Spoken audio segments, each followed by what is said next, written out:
నమస్తే, welcome to ఆధ్య media. నేను బాలు. మనతో పాటుగా ఉన్నారు సీనియర్ జర్నలిస్ట్, సినిమా విశ్లేషకులు ఇమ్మంది రామారావు గారు. వారితో మాట్లాడదాం. సార్ నమస్తే.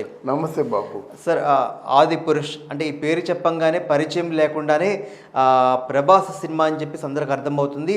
ప్రభాస్ రాముడి పాత్రలో, కృతి సనన్ సీత పాత్రలో కనిపించబోతూ ఎప్పటికే ట్రైలర్ కావచ్చు, లేకపోతే ఒక పాట రిలీజ్ చేసిన తర్వాత సరే అది యావత్ ప్రపంచం ఎదురు చూస్తున్న నేపథ్యంలో నిన్న తిరుపతిలో ప్రభాస్ దర్శనం చేసుకొని ఇవాళ ప్రీ రిలీజ్ ఈవెంట్ తిరుపతిలో జరుపుకోబోతున్నారు.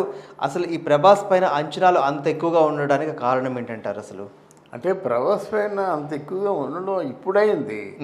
మొదట్లో ఏమైంది? మొదట్లో ప్రభాస్కి ఏమైనా పిచ్చి పట్టిందా?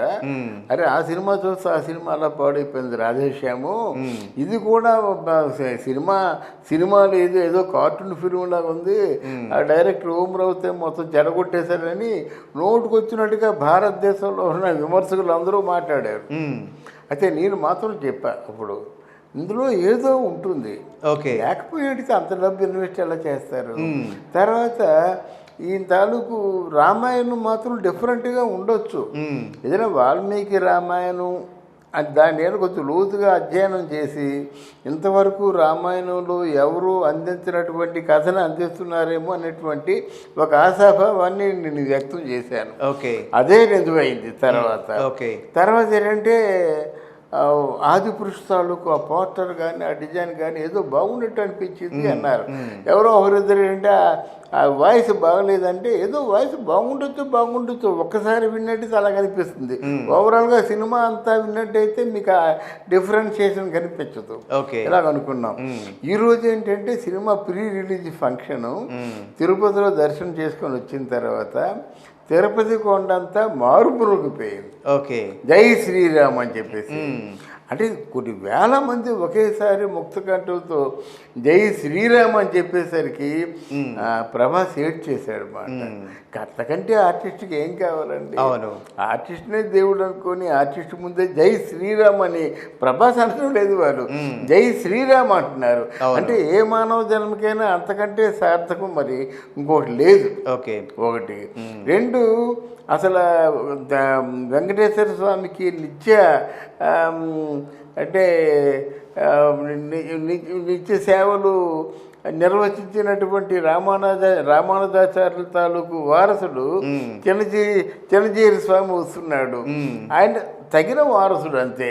అంటే విష్ణు మతస్థులకి, అంటే వైష్ణవులకి ఏదైనా చెప్పాలంటే వాళ్ళ మించిన వాళ్ళు ఎవరు లేరు మాట. ఈరోజు వైష్ణవ మతం సజీవంగా ఉంటుందంటే అదే అక్కడ రామానుజాచార్యుల తాలూకు విగ్రహానికి కూడా ఆ సమానత్వం అనేది అర్థం వచ్చేలా పెట్టాడు.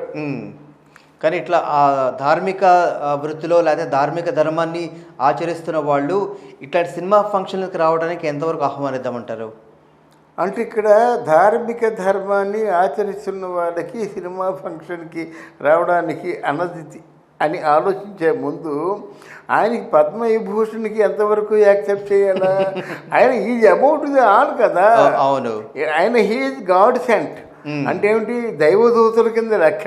అవును, నేను చెప్తుంది కాదు, దేవుడు నాలో ఆవహించి ఆయన చెప్తున్న మాటలుగా ప్రజలు అంటే భక్తులు తీసుకుంటారు. జై శ్రీమన్నారాయణ అంటారు. అంటే ఏమిటి? మరి ఆయన్ని తలుచుకుంటూ, ఆయన్ని చూసుకుంటూ, ఆయన తాలూకు ప్రేరణతో, ఆయన ముక్త కంఠంతో జై శ్రీమన్నారాయణ అనే వాళ్ళకి పద్మశ్రీ ఏమిటి, పద్మభూషణ్ ఏమిటి, పద్మవిభూషణ్ ఏమిటి, అది ఆయన ఒప్పుకొని ఉండకూడదు. మరీ అంత పెద్ద విషయాలు మాట్లాడే అనుభవం మనకు లేదు. ఎందుకంటే నిజంగా నా దృష్టిలో అయితే రాకూడదు. పద్మశ్రీ ఏముందండి, గవర్నమెంట్ ఇచ్చింది, అలా కాదు కదా. ఇన్ని లక్షల మంది, ఇన్ని కోట్ల మంది పాదపూజ చేసి ఆయన్ని ఒక పరమాత్ముల్లా చూస్తున్నట్టు మధ్యలో పద్మశ్రీ ఏంటి అని నా భావన. ఆదిపురుష విషయానికి వచ్చేసరికి కొన్ని 100 కోట్ల రూపాయల ఖర్చు వ్యయంతో తీసిన సినిమాని సినిమా టికెట్ల విషయం దగ్గరికి వచ్చేసరికి పెంచుకుందాము లేకపోతే పెంచాలని చెప్పేసి మళ్ళీ గవర్నమెంట్ని అడుగుతామని చెప్పి ఒక వార్త వినిపిస్తుంది. అవునా, వాళ్ళు ఆల్రెడీ శాంక్షన్ చేశారు కదా. అంటే తొలి రోజు కలెక్షన్ 100 కోట్లు. అంటే దీన్ని ఎట్లా చూడాలంటే వాళ్ళ సినిమాని వాళ్ళంతటిగా ఆ రెమ్యూనరేషన్స్ పరంగానో లేకపోతే టెక్నాలజీ పేరుతోనో సినిమాల రేట్లు పెంచుకొని ఆ భారాన్ని ప్రజల మీద మోపడాన్ని ఎట్లా చూడాలంటారు? అంటే ప్రజలు ఇంట్రెస్ట్ ఉన్నోళ్ళే కదా వెళ్తున్నారు, ఇంట్రెస్ట్ లేని వాళ్ళు వెళ్ళరు కదా. ప్రభాస్ సినిమాకి ఎంతమంది వెళ్తారు? ప్రభాస్ ఫ్యాన్స్ వెళ్తారు, లేకపోతే రామాయణం మీద ఇంట్రెస్ట్ ఉన్న వాళ్ళు వెళ్తారు. ఓకే, మరి దీనికి ఏంటంటే ప్రభాస్ని కావాలనే కోరుకుంటున్నాడు జగన్మోహన్ రెడ్డి. ప్రభాస్ ఎప్పుడు ఏ జరిగినప్పుడు కూడా ఆయనకి నో అని చెప్పలేదు కదా. ఒకటి అసలు ప్రభాస్ నో అని ఆయన చెప్తాడు, ఆయన మీద మోడీ ఉన్నాడు కదా. ఓకే, మా తర్వాత ఆయన మీద అమిత్ షా ఉన్నాడు కదా. సో ఆయన ఏమనుకుంటే జరుగుతుంది, ఆటోమేటిక్గా ఆయన సహకరిస్తాడు. కాదంటే సహకరించినందుకు నన్ను కూడా చూపు చూడవయ్యా, నీకు ఏదైనా అవకాశం ఉంటే నాకేదో హెల్ప్ చేసి పెట్టి అని చెప్పడం సహజం కదా. మరి నిన్న కాక మొన్న తారకని కూడా కలిశాడు జగన్మోహన్ రెడ్డి. సో అట్లాంటి రాజకీయాల్లో ఎవరు వ్యక్తిగతంగా వారి తాలూకు లబ్ధి కోసం పాటుపడడం అనేది సహజం అనుకోండి. కానీ ఇక్కడ మీకు తెలియవలసింది ఏంటంటే తెలుగు రాష్ట్రాల తాలూకు 150 కోట్ల నుంచి 175 కోట్లు ఓన్లీ తెలుగు రాష్ట్రాలకు ఉన్నారు. మొదటి రోజు కలెక్షన్ 100 కోట్ల పైన అయింది. మరి what about the rest of the days collection? 1 రోజులు హౌస్ఫుల్ అయిపోయింది. 1 రోజులు అంటే అంటే ఒక 7 రోజులు అంటే అదొక 700 కోట్లు అవుద్ది మామూలుగా ఆడితే. మరి రేట్లు పెంచి అడిగినట్టే మనకి ఆడినట్టయితే ఇంకెక్కువ అవుద్ది మాట. అంటే మీకు వచ్చేసింది కదా, ఇదొక 7 అదొక 3.5 1000 కోట్ల మీద ఎక్కువ వచ్చింది. అవును, అంటే మరి ఆయన పెట్టుబడి అంత ఉండదు. ఒక 500 కోట్లు 600 కోట్ల పెట్టుబడి ఉంటుంది. ఆ పెట్టుబడి రూపాయి లాభం. తర్వాత ప్రభాస్ కూడా బాగా డబ్బులు ముట్ట చెప్పారన్నమాట. ఆల్మోస్ట్ ఆల్ రాధేశ్యామలో 294 కోట్ల రూపాయలు ప్రభాస్ తాలూకు చెల్లి పెట్టుబడి పెట్టింది. అప్పులు తీరిపోయినాయి ఇప్పుడు ఆల్మోస్ట్ ఆల్. అంటే వాళ్ళు కూడా ప్రభాస్ని అంత బాగా చూస్తారని అనుకోలేదు. ప్రభాస్ తాలూకు అప్పులన్నీ తీరిపోయినాయి. రాధేశ్యామ్